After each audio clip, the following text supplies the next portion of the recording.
May automatic suspension na kinonsider yung Coast Guard District Southern Tagalog, si Commodore Tavilla, in coordination with Marina, na hindi mo na palayagin yung anumang asset ng water taxi.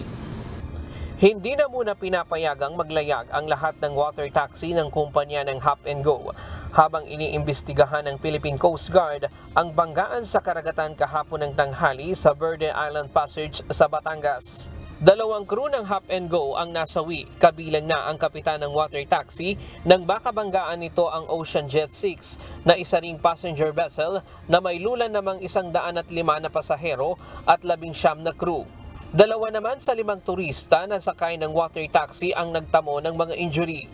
Kumukuha kami ng pieces of information coming from the survivors and foreign nationals. Unfortunately, it will take time kasi nasa state of shock pa sila eh. Kahapon ay nakuhanan na ng sinumpaang salaysay ang mga crew ng water taxi. Kukuhanan din ng salaysay ang crew at pasahero ng Ocean Jet. Tatagal ng 5 araw hanggang 1 linggo ang isinasagawang investigasyon para malaman ang sanhi ng banggaan at kung sino ang may pagkukulang kaya nangyari ang insidente. Isinangat namin yung wreckage, naiangat na namin. Parang pinoforensic, tinitignan yung tsura niya, saan yung impact, ilang metro, ganyan ang ginagawa namin ngayon. Para may put into, it's like a piece of puzzle. Hindi naman pwedeng yung statement lang ng kapitan ng Ocean Jet o ng crew ang kukunin mo.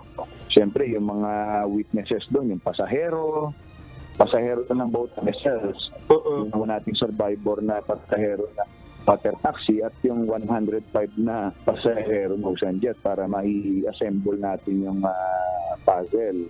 Sinabi ng PCG na walang sama ng panahon o gale warning nang mangyari ang insidente at mataas ang sikat ng araw. Pangunahing sisilipin ngayon sa investigasyon ang naging desisyon ng mga kapitan kung mayroon bang lookout at nakita nila ang papalapit na barko bago mangyari ang insidente. Gayon din kung nasunod ba ang nautical rules of road dahil mayroong traffic separation scheme sa Verde Island Passage. Ibig sabihin, may giveaway vessel, may stand-on vessel. Maging ang kanilang naging aksyon para maiwasan ang banggaan. Kinokonsidera din nila ang lagay ng panahon at kung gumana ba ang radar ng mga barko. Atin titignan din po yung gamit ng mga barko, kung lumabas ba sa radar at gaano kalayo. Kasi yung area na yon ay may traffic separation scheme at titignan din kung sila ay nasa tamang pwesto nung sila ay parehong naglalayag. So yun ang mga bagay na titignan at hopefully matapos kagad yung investigation. Parehong high speed boats ang 2 sasakyang dagat na nagkabanggaan. Batay sa nautical rules, kapag poor visibility o hindi mo masyadong makita ang nasa paligid, kailangang bawasan ang bilis ng sasakyan. Ryan Lacanlale, UNTD News and Rescue.